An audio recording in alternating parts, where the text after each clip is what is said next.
thanks very much to the Wheeler Centre and the panel for another great discussion tonight. And thank you, coal-powered air conditioning as well. I very much appreciate it. Was it Harry Truman who wasn't fussed on economists because if you asked them what the future held, an economist would say, well, on the one hand it's going to be good, on the other hand it could be bad, and he just wished for a one-handed economist? I'm intrigued. I'm a bit of a pessimist. I'm with you, Ross, on that.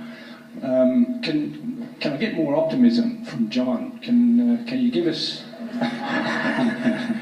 a bit of gold in the future?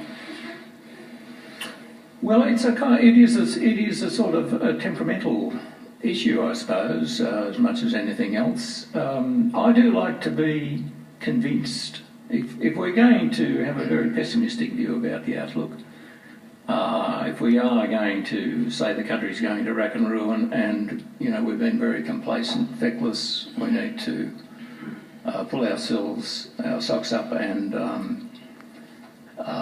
tighten our belts, etc. I think you've got to have good arguments. You've got to have good, and I'm not convinced they're there. I'm not convinced that at all that we mishandled the boom. I'm not convinced it's over.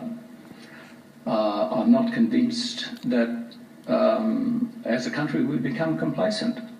I think we ought to be giving ourselves due credit for, reasonably responding to the kind of challenges that have been posed to us. I think that's a better basis on which to make policy than to imagine,